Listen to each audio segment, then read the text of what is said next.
முதல் வாசகம். தொடக்கத்திலிருந்து நீங்கள் கேட்டறிந்தது உங்களுள் நிலைத்திருக்கட்டும். திருத்தூதர் யோவான் எழுதிய முதல் திருமுகத்திலிருந்து வாசகம். அதிகாரம் 2, இறைச்சொற்றடர்கள் 22 முதல் 28 வரை. அன்பிற்குரியவர்களே, இயேசு மெசியா அல்ல என்று மறுப்போரை தவிர வேறு யார் பொய்யர்? தந்தையையும் மகனையும் மறுப்போர்தாம் எதிர்கிறிஸ்துகள். மகனை மறுதலிப்போர் தந்தையை ஏற்றுக்கொள்வதில்லை. மகனை ஏற்று அறிக்கையிடுவோர் தந்தையையும் ஏற்றுக்கொள்கின்றனர். தொடக்கத்திலிருந்து நீங்கள் கேட்டறிந்தது உங்களுள் நிலைத்திருக்கட்டும்.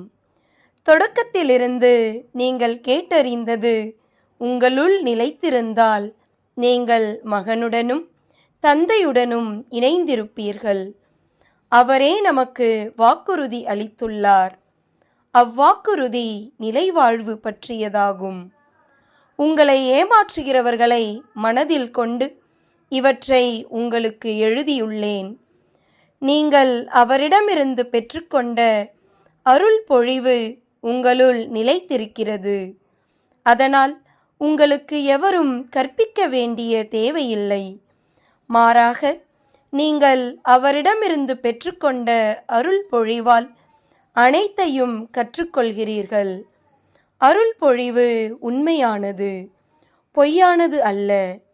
நீங்கள் கற்றுக்கொண்டதற்கேற்ப அவரோடு இணைந்து வாழுங்கள்.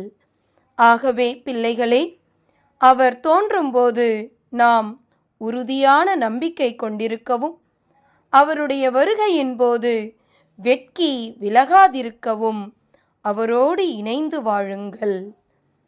ஆண்டவரின் அருள்வாக்கு. இறைவா, உமக்கு நன்றி.